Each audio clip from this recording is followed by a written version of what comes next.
রাসূলুল্লাহ সাল্লাল্লাহু আলাইহি ওয়াসাল্লাম খানায়ে কাবার মধ্যে যখন প্রবেশ করলেন, আমার নবী দেখতে পেল কুরাইশি কিছু সদস্য মূর্তি পূজা করতেছে। রাসূলুল্লাহ সাল্লাল্লাহু আলাইহি ওয়াসাল্লাম প্রশ্ন করলেন, তোমরা আমাদের আত্মীয়, একই গোত্রের মানুষ, তোমরা মূর্তি কেন পূজা করো, কারণ কি? তারা উত্তর দিল, আল্লাহকে পাওয়ার জন্যে মূর্তি পূজা করতেছি। অথবা এই আয়াত কারিমার শানে নজুল, রাসূলুল্লাহ সাল্লাল্লাহু আলাইহি ওয়াসাল্লাম কিছু ইহুদির সাথে তার সাক্ষাৎ হয়েছে। অনেক কথাবার্তা বলার পর প্রশ্ন করা হয়েছে, তোমরা মূর্তি কেন পূজা করো? তারা উত্তর দিল, লিয়ুকাররিবুনা ইলাল্লাহ, আল্লাহর সান্নিধ্য অর্জন করার জন্যে আসলে মূর্তি পূজা করা আমাদের উদ্দেশ্য নয়। আমাদের উদ্দেশ্য হচ্ছে আল্লাহ পর্যন্ত পৌঁছতে, আল্লাহকে পাওয়া, এটাই হচ্ছে আমাদের উদ্দেশ্য। সেই উদ্দেশ্য নিয়ে আমরা মূর্তি পূজা করতেছি। সেই সময় আল্লাহ পাক রব্বুল আলামিন আয়াতে কারিমা অবতীর্ণ করেছে। আরো কয়েকটি কারণ লেখা আছে। আল্লাহ বলেন, হে মুহাম্মদ, আমার প্রিয় মাহবুব, সারা জগতের মানুষকে কথা স্পষ্ট এলান করে দাও, কি? কুল ইন কুনতুম তুহিব্বুনাল্লাহ ফাত্তাবিউনি ইউহিব্বুকুমুল্লাহ। আল্লাহর নবী প্যারা হাবিবকে আল্লাহ স্পষ্ট ভাবে এলান করে দিয়েছেন, তুমি বলে দাও, যদি আল্লাহ পর্যন্ত পৌঁছতে চায়, যদি আল্লাহকে ভালোবাসতে চায়, আল্লাহর অনুগ্রহ মেহেরবানি যদি পেতে চায়, এই কথা আমার পক্ষে, আমি আল্লাহর পক্ষে ঘোষণা দিয়ে দাও, ফাত্তাবিউনি, হে রাসূল, হে নবী, হে মুহাম্মদ সাল্লাল্লাহু আলাইহি ওয়াসাল্লাম, আপনার অনুসরণ করার জন্য এলান করে দাও। রাসূলের অনুসরণ অর্থাৎ সুন্নাত মোতাবেক চলা। রাসূলের অনুসরণ, অনুকরণ, সুন্নাত মোতাবেক চলার অর্থ তিন প্রকার। আমরা অনেকে বলি রাসূলের সুন্নাত, এটা রাসূলের সুন্নাত নয়, এটা রাসূলের সুন্নাত। অনেকে আমরা বলি না। আসলত রাসূলের সুন্নাত বলতে তিন প্রকার কে বোঝায়। এক প্রকার রাসূলের সুন্নাত বলতে বোঝায় রাসূলের হাদিস, আর এক প্রকার হচ্ছে রাসূলের সুন্নাতকে বোঝায় রাসূলের আমল, আর এক প্রকার, তৃতীয় নম্বর প্রকার হচ্ছে রাসূলের সুন্নাত বলতে রাসূলের পদ্ধতি। রাসূলের হাদিস এটাও মানতে হবে, রাসূল যেটা আমল করেছেন এটাও মানতে হবে, রাসূলের পদ্ধতি যেটা রাসূল আমাদেরকে বলে দিয়েছেন ওটাও মানতে হবে। তাহলে বোঝা গেল রাসূলের যে সুন্নাত বলতে যে তিনটা তরিকা আছে, ওই তিনটি তরিকার ভিতরে থাকার নাম হচ্ছে সুন্নাত। এই সুন্নতের ইত্তেবা, সুন্নতের অনুসরণ করলে আল্লাহ পুরস্কৃত করবে। দুটি আমাদেরকে ইনাম, পুরস্কার ঘোষণা করেছে। ওটা কি? ফাত্তাবিউনি বলার পর ইউহিব্বুকুমুল্লাহ, এ রাসূল তুমি এলান করে দাও, ওই বান্দাকে আমি ভালোবাসি। দ্বিতীয় নম্বর পুরস্কার, ওয়াগফিরু লাকুম যুনুবাকুম, তার জিন্দেগির সমস্ত গুনাহ আমি আল্লাহ মাফ করে দিব। সুবহানাল্লাহ। এটা আমরা যেভাবে নিয়েছি সহজভাবে, যদি আমাদের দেশে বলে অমুক মন্ত্রীর সাথে আমার সম্পর্ক মহব্বত আছে, অমুক এমপির সাথে আমার ভালোবাসা আছে, মহব্বত আছে, এমনকি অমুকের সাথে বর্তমান বাংলাদেশের প্রধানমন্ত্রীর সাথে সম্পর্ক আছে, প্রধানমন্ত্রী দেখতে পারে, তার পাওয়ার কতটুক? ওই ব্যক্তির পাওয়ার সারা জগতের মানুষ ওই ব্যক্তিকে সম্মান করতে বাধ্য, ইজ্জত করতে বাধ্য, বই পাতে বাধ্য। তেমনি ভাবে আল্লাহ বলেন, যারা আমার নবী প্যারা হাবিবের অনুসরণ অনুকরণ করে নিজের জীবন পরিচালিত করবে, আমার পক্ষ থেকে এলান ইউহিব্বুকুমুল্লাহ। সারা পৃথিবীর মালিক, সারা জগতের মালিক, আসমানের মালিক, জমিনের মালিক এবং ইজ্জতের মালিক, হায়াতের মালিক, মৃত্যুর মালিক, সমস্ত সারা পৃথিবীর মালিক যিনি, উনি যদি বলে আমি ওই বান্দা উপর আমি ওই বান্দাকে ভালোবাসি, তাহলে তার এত বেশি স্পর্ধা হওয়া দরকার, এত বেশি অহংকার করা দরকার, এত বেশি শুকর আদায় করা দরকার, তার সাথে একমাত্র কে আছে? আল্লাহ। তাহলে কথার ভিত্তিতে বলা যায় দুনিয়ার অনেক পদ্ধতি আছে মানুষ কামিয়াবি হবার জন্য। এক একজন এক এক পন্থা অবলম্বন করেছে, এক এক মানুষ এক এক পদ্ধতি অবলম্বন করে নিজের জীবন অতিবাহিত করতেছে। আল্লাহ বলেন, এই দুনিয়ার মানুষ শোনো, যদি তোমরা নিজের কামিয়াব নিজের সফলতা যদি চাও, তাহলে নবীর তরিকার বিকল্প না। তাহলে আমাদের বাংলাদেশে এখন বর্তমান আপনারা সবাই অবগত, আহলে কোরআন নামক একটি দল আছে কিনা? আওয়াজ করে বলতে হবে, আছে কিনা? আহলে কোরআন তারা আওয়াজ করে, তারা বাংলার জমিনে বসবাস করে, তারা সুন্নতের প্রয়োজন নাই, নবীর হাদিসের প্রয়োজন নাই, নবীর আমলের প্রয়োজন নাই, নবীর তরি পদ্ধতির কোনো প্রয়োজন নাই। আমাদের সামনে কোরআন আছে বলে সারা জগতের মুসলমানকে পথভ্রষ্ট করতে চায়, ঠিক কিনা? এই আহলে কোরআনকে আমরা ধিক্কার জানাই। কোন আহলে কোরআন বলতে দুনিয়ার জমিনে হতে পারে না।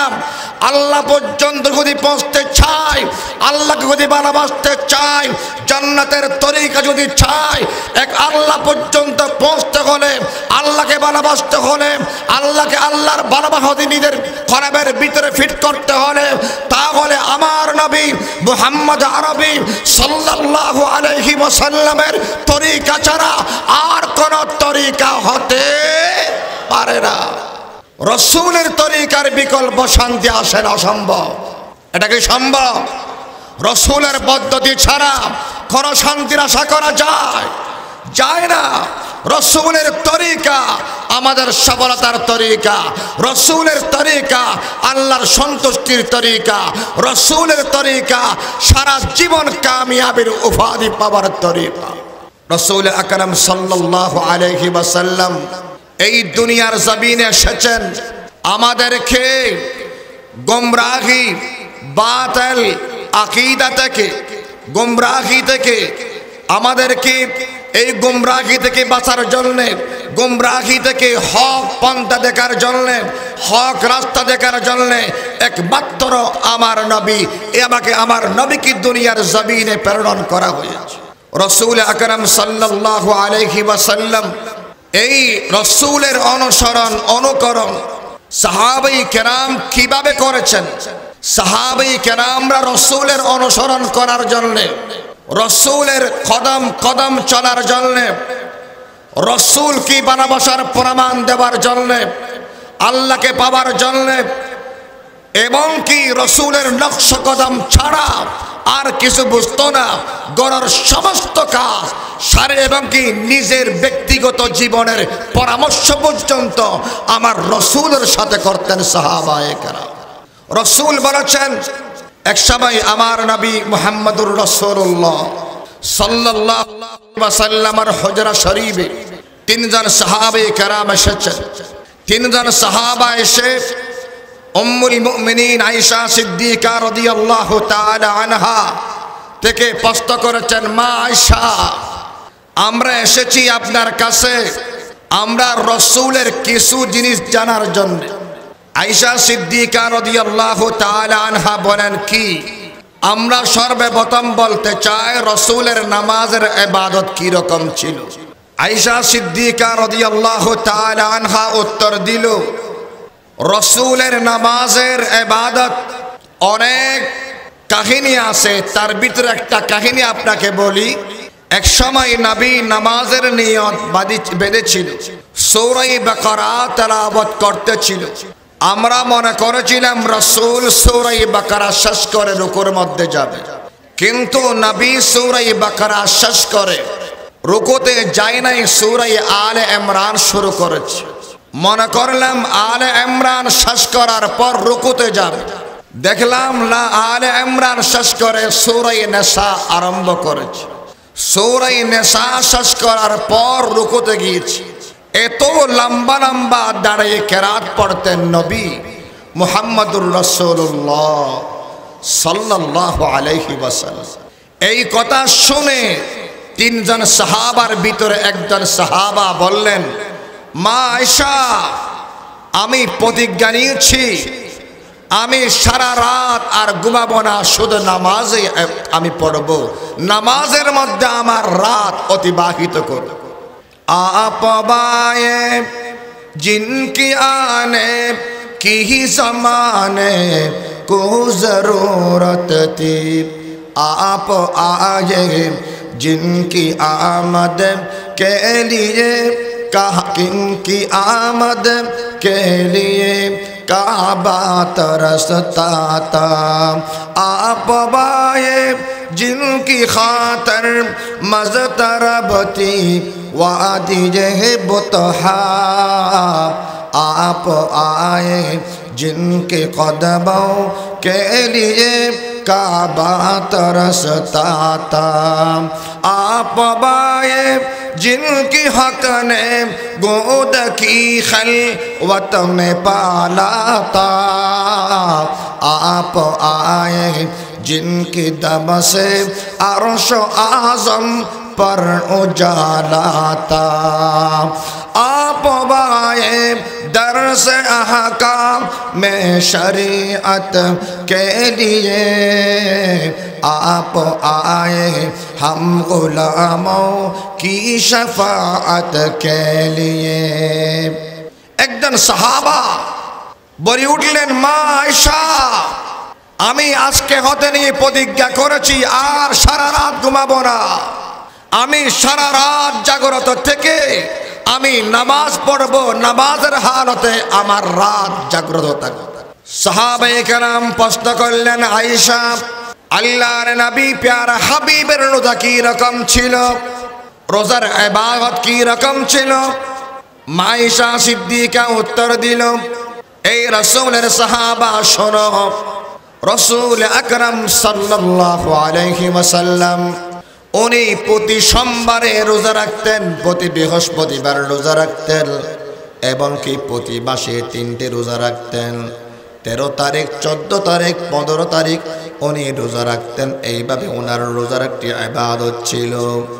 এই কথা বলার পর আরেকজন সাহাবা পরে উঠলেন, ও আম্মুল মুমিনিন আয়েশা, আমি আজকে হতে নিয়ে প্রতিজ্ঞা করেছি আমার সারা জীবন আমি রোজা ছাড়া আর কোনো কিছু করব না, শুধু রোজাই রাখবো, রোজাই রাখবো, রোজার হালতে আমার মৃত্যু হতে আমি চাই।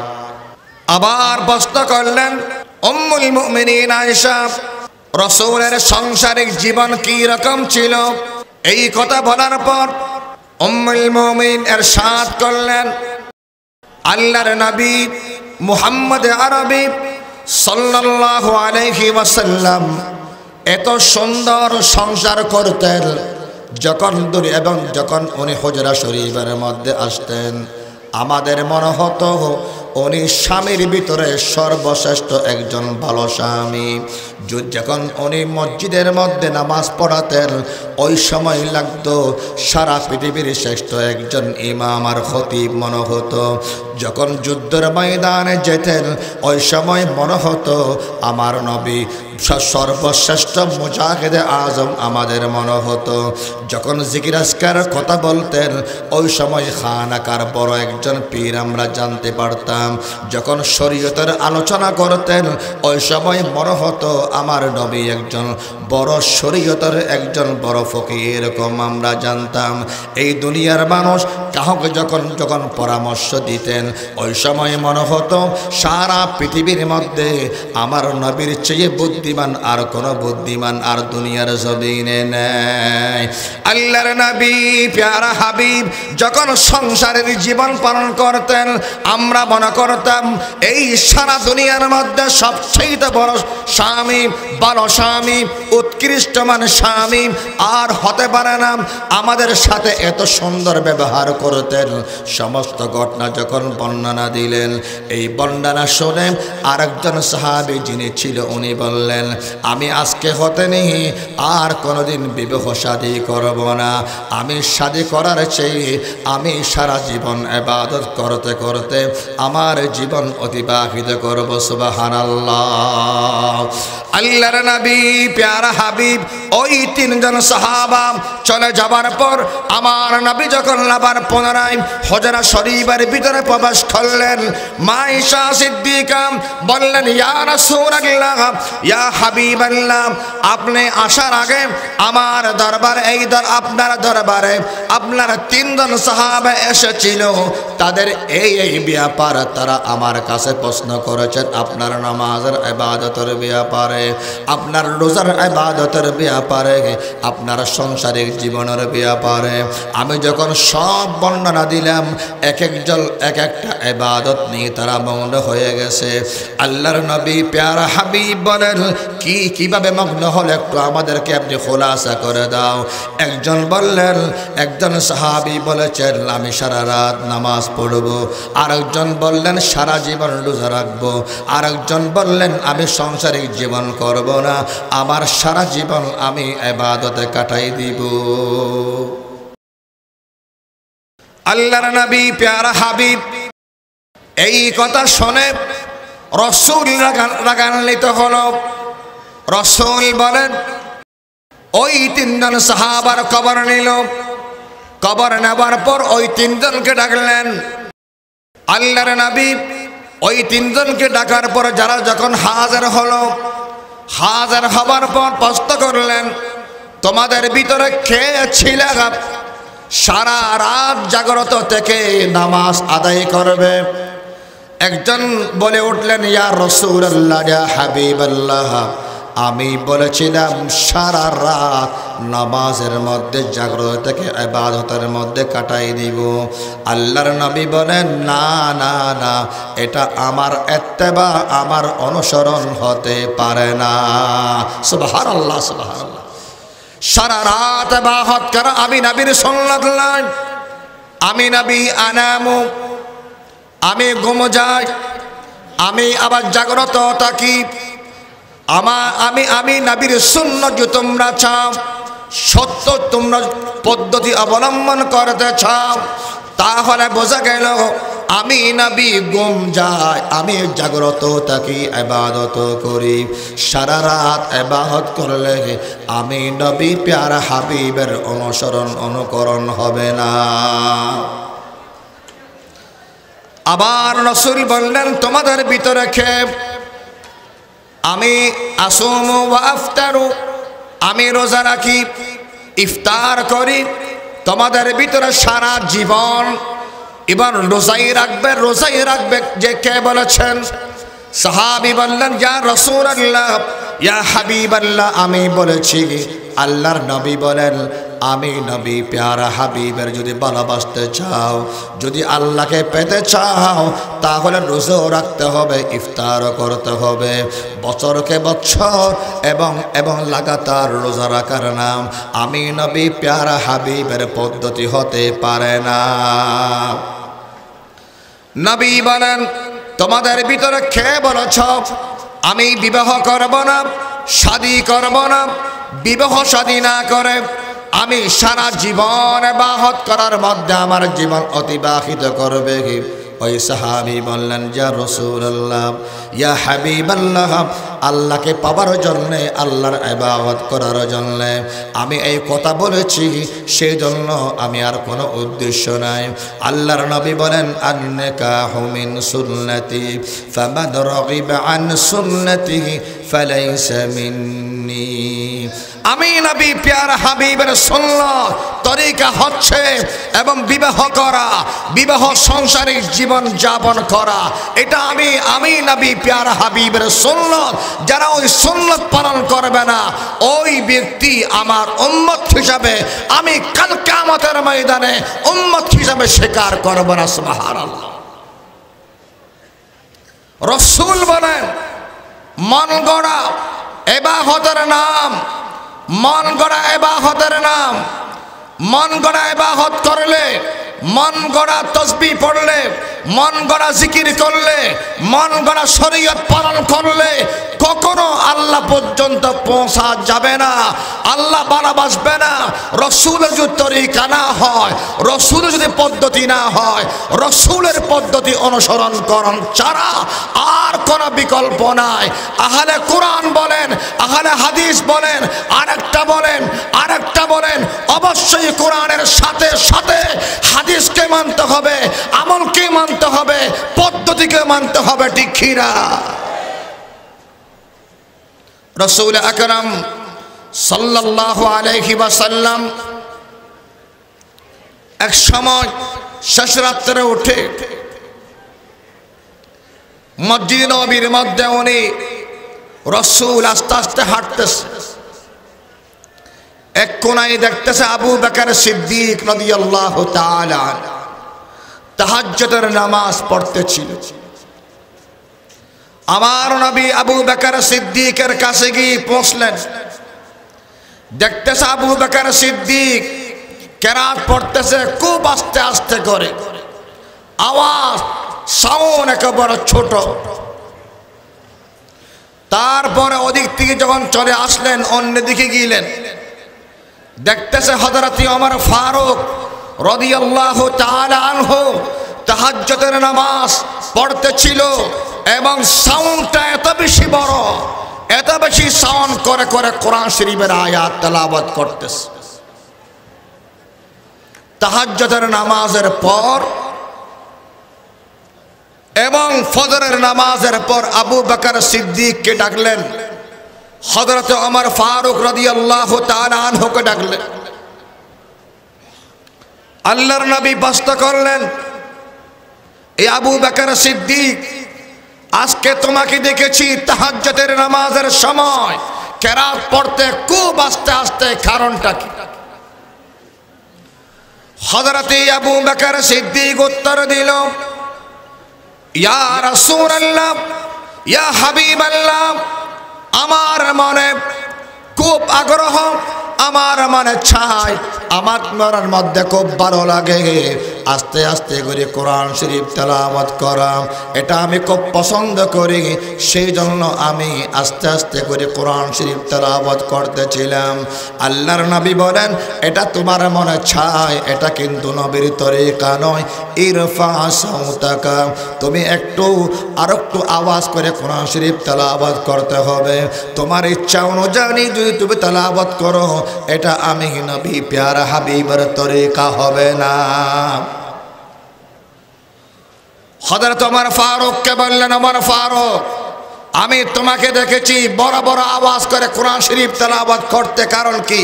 ইয়া রাসূলুল্লাহ, ইয়া হাবিবাল্লাহ, কোরআন শরীফ এমন ভাবে আমার পড়তে ইচ্ছা করে এবং সব মানুষ যেন আমার কোরআন শরীফের তেলাওয়াত শুনে মানুষ জাগ্রত হয়ে এবং কি তাহাজ্জুদের নামাজ পড়ে, এটা আমার মনে চায়। রাসূল বলেন, ইহফাজ সাউতাকা, একটু আরো আস্তে করে পড়তে হবে, সাউন্ডটা আরো ছোট করতে হবে। এটা তোমার ইচ্ছা, তোমার মনে চায়, এটা নবীর তরিকা না। এই আবু বকর সিদ্দিক, তোমার ইচ্ছা আস্তে করে পড়া, নবীর তরিকা না। এই ওমর ফারুক, তোমার ইচ্ছা বড় আওয়াজ করে কোরআন শরীফ তেলাওয়াত করা, এটা তোমার ইচ্ছা, নবীর তরিকা না। এই ওমর ফারুক, আরো আস্তে পড়তে হবে। এই আবু বকর সিদ্দিক, আরেকটু আওয়াজ করে কোরআন শরীফ তেলাওয়াত করতে হবে। ফাত্তাবিউনি, আমার অনুসরণ করতে হবে। কোরআন শরীফ তেলাওয়াতের মধ্যে, নামাজের মধ্যে, রোজার মধ্যে আল্লাহর নবী বলেন খুযু আন্নী মানাসিকাকুম, হজের ইবাদতের মধ্যে আমি যেইভাবে হজ করেছি, আমি যেইভাবে মিনা গিয়েছি, আমি যেইভাবে আরফাতের ময়দানে গিয়েছি, আমি যেইভাবে আরফাতের ময়দানে দোয়া করেছি, আমি যেইভাবে মুজদালিফা গিয়েছি, আমি যেইভাবে তাওয়াফ করেছি, খুযু আন্নী মানাসিকাকুম, আমার থেকে হজ সংগ্রহ করতে হবে, আমার তরিকায় হজ করতে হবে। নিজের ইচ্ছা মতে হজ করলে হজ হবে না, পাথর মারতে হবে, স্যান্ডেল মারলে হবে না, এবং গায়ের জোরে কিছু করা যাবে না। হজের মতো ইবাদত আমার তরিকা লাগবে, নামাজের মতো ইবাদত আমার তরিকা লাগবে, কেরাতের মতো ইবাদত আমার তরিকা লাগবে, সংসারের মতো ইবাদত আমি নবীর তরিকা লাগবে। তাহলে আল্লাহ ভালোবাসবে, আল্লাহ সমস্ত গুনাহ মাফ করবে, তার বিনিময়ে আল্লাহ জান্নাতুল ফেরদৌস দান করবে। সুবহানাল্লাহ। রাসূল আকরাম সাল্লাল্লাহু আলাইহি ওয়াসাল্লাম একজন গ্রাম্য সাহাবীকে দেখলেন নামাজ পড়তেছিল। উনি নামাজ শেষ করে রাসূল বললেন ইরজি কুম ফাসাল্লি ফাইন্নাকা লাম তুসাল্লি, এই তুমি আবার পুনরায় যাও, তোমার নামাজ হয় নাই, পুনরায় আবার নামাজ পড়ো। উনি আবার নামাজ পড়তেছিল। আল্লাহর নবী নামাজ শেষ করে আবার বললেন ইরজি কুম ফাসাল্লি ফাইন্নাকা লাম তুসাল্লি, তুমি আবার যাও, তোমার নামাজ হয় নাই, আবার পুনরায় নামাজ পড়ে দাও। এরকম 3 বার পড়ার পর ওই গ্রাম্য সাহাবী বলেছেন ইয়া রাসূলুল্লাহ, ইয়া হাবিবাল্লাহ, আমি কিভাবে নামাজ পড়ব? আল্লাহর নবী দাঁড়িয়ে কিভাবে দাঁড়াতে হবে, কিভাবে রুকু করতে হবে, কিভাবে সিজদার মধ্যে যেতে হবে, কিভাবে রুকু থেকে উঠতে হবে, সবগুলি আল্লাহর নবী এবং কি পয়েন্টকে পয়েন্ট দেখা দিয়েছেন এবং রুকুনকে রুকুন দেখাই দিয়েছেন। ওই অনুযায়ী আমার মতো করে নামাজ পড়লে নামাজ হবে, নিজের ইচ্ছা মতে নামাজ পড়লে নামাজ হবে না। এক সময় রাসূল আকরাম সাল্লাল্লাহু আলাইহি ওয়াসাল্লাম মিম্বরে খুতবা দিচ্ছিলেন। মসজিদের একদম শেষ প্রান্তে কিছু সাহাবায়ে কেরাম হইচই করতে লাগলেন এবং দাঁড়ানো অবস্থার মধ্যে ছিল। আল্লাহর নবী ডাক দিয়ে বললেন ইজলিসু, বসে যাও। এই কথা বলার সাথে সাথে আব্দুল্লাহ ইবনে মাসউদ রাদিয়াল্লাহু তাআলা উনি অসময়ে আসতেছিল, ওখানে বসার জায়গা নয়, উনি ওই দরজার পাশে রসুলের শব্দ শোনা মাত্রে ওখানে বসে গেলেন। সবাই বলেন সুবহানাল্লাহ। রসুলের ইত্তেবা, রসুলের অনুসরণ, রসুলের অনুকরণ। আব্দুল্লাহ ইবনে মাসউদ সাথে সাথে সমস্ত সাহাবায়ে কেরামের সামনে স্পষ্ট ঘোষণা করে এই কথা জানাই দিয়েছেন, এইভাবে রসুলের কথা মানতেই হবে, অনুসরণ করতে হবে। তার মধ্যে দ্বিধাবোধ করার মতো, প্রশ্ন করার মতো ওখানে বসার জায়গা নয়, ওখানে বসতে বলা হবে না, ওখানে বসার জন্য বলে নাই। তার দিকে লক্ষ্য না করে সাথে সাথে আব্দুল্লাহ ইবনে মাসউদ রাদিয়াল্লাহু তাআলা আনহু ওখানে দরজার পাশে বসে গেলেন। আল্লাহর নবী প্যারা হাবিব আব্দুল্লাহ ইবনে মাসউদকে ডাক দিলেন, এই আব্দুল্লাহ ইবনে মাসউদ, ওঠে আসো, আমি তোমাকে ওখানে বসার জন্য বলি নাই। যারা নাকি ওখানে হইচই করতেছে, দাঁড়ানো অবস্থার মধ্যে আছে, ডিস্টার্ব করতেছে, আমি তাদেরকে সম্বোধন করে বলেছি ইজলিসু, তোমরা বসে যাও, তোমরা বসে যাও। আব্দুল্লাহ ইবনে মাসউদ বলেন ইয়া রাসূলুল্লাহ, ইয়া হাবিবাল্লাহ, আমার কানে যখন আপনার আওয়াজ এসেছেন আমি আর চিন্তা ভাবনা করতে পারি না কি জন্য বলতেছেন আপনি। আমি সাথে সাথে ওই জায়গার মধ্যে বসে গিয়েছি। আল্লাহর নবী বলেন ওই আব্দুল্লাহ ইবনে মাসউদ, তুমি ওখান থেকে চলে আসো, ওখান থেকে উঠো, সামনে এসে তুমি বসে যাও। কিন্তু আমি অত্যন্ত খুশি হয়েছি তুমি যে আমার কথা শোনার সাথে সাথে এই কথাতে পালন করেছো, সেই জন্য তোমাকে আমি ধন্যবাদ দিলাম। সুবহানাল্লাহ। আল্লাহর নবী ওই সময় ওনাকে দোয়া করেছেন, আল্লাহ সারা বৃক্ষ সারা জগতের মধ্যে ওনাকে ইলমে শরীয়ত এভাবে দান করেছেন, সমস্ত সাহাবায়ে কেরামের ভিতরে শরীয়তের ব্যাপারে তার জ্ঞান বেশি ছিল। সুবহানাল্লাহ। তাহলে কথা হলো এতটুকু, যারা আল্লাহকে ভালোবাসি এই কথা বলে আমি আল্লাহকে পেতে চাই, হিন্দুরা বলে আমরা আল্লাহকে ভালোবাসি, খ্রিস্টানরা বলে আল্লাহকে বানাবাসী, নাসারা বলে আল্লাহকে বানাবাসী, বুদ্ধিস্টরা বলে আল্লাহকে বানাবাসী, কিন্তু নবীর তরিকা মানতে তারা রাজি নয়। রসুলের জামানা, রসুল যখন রসুল ছিল, নবী ছিল, ওই সময় সমস্ত কাফের আল্লাহকে মানত, বাইতুল্লাহর তওয়াফ করত, আল্লাহর কাছে প্রার্থনা করত, কিন্তু মুহাম্মদুর রাসূলুল্লাহ সাল্লাল্লাহু আলাইহি ওয়াসাল্লামকে মানতে তারা রাজি নয়। আল্লাহ বলেন, আমাকে যদি পেতে চাও, আমার সন্তুষ্টি তোমরা যদি তোমরা অর্জন করতে চাও, আমি একটা পন্থা, একটি পদ্ধতি আছে, ওই পদ্ধতির নাম হচ্ছে মুহাম্মদুর রাসূলুল্লাহ সাল্লাল্লাহু আলাইহি ওয়াসাল্লাম। আচ্ছা, এই আয়াত কোথায় আছে? কোরআন নাকি বাইরে? কোরআনে আছে তো। যারা আহলে কোরআন বলে, যারা কি বলে? আহলে কোরআন বলে আমরা কিছু জানি না, আমরা কিছু বুঝি না, কোরআন ছাড়া কিছু বুঝি না, আমরা কোরআন মতে আমল করব। ওয়ালাকাদ ইয়াসসারনাল কোরআন লিযিকরি ফাহাল মিন মুদ্দাকির, এই রকম বলে তিবিয়ানান লিকুল্লি শাই। কোরআন মাজিদে আল্লাহ পাক রব্বুল আলামিন সমস্ত আসমান হতে জমিন পর্যন্ত সব কিছু স্পষ্ট উল্লেখ করে দিয়েছেন। হাদিসের প্রয়োজন কি? এই যেভাবে বলেছেন, একই কোরআন শরীফের মধ্যে আল্লাহ বলেছেন ফাত্তাবিউনি, কেন? ওই আয়াত কোথায় দিবে? ওই আয়াত অনুসরণ অনুকরণ করার যদি হয়, আহলে কোরআন যদি হয়, আহলে কোরআন যদি হয়, অবশ্যই মানতে হবে আল্লাহর নবী প্যারা হাবিবকে, ঠিক কিনা? এখন একথা হলো, সাব্যস্ত হলো, যদি কামিয়াবির পথ, সফলতার পথ, আল্লাহ রাজির পথ একমাত্র মুহাম্মদুর রাসূলুল্লাহ সাল্লাল্লাহু আলাইহি ওয়াসাল্লামের অনুসরণ অনুকরণ করার মাধ্যম ছাড়া বিকল্প কোনো পথ নাই, ঠিক কিনা? আল্লাহ আমাদেরকে আমাদের পুরা জীবন রসুলের অনুসরণ অনুকরণ করার তৌফিক দান করুক। وآخر دعوانا الحمد لله رب العالمين. السلام عليكم ورحمة الله.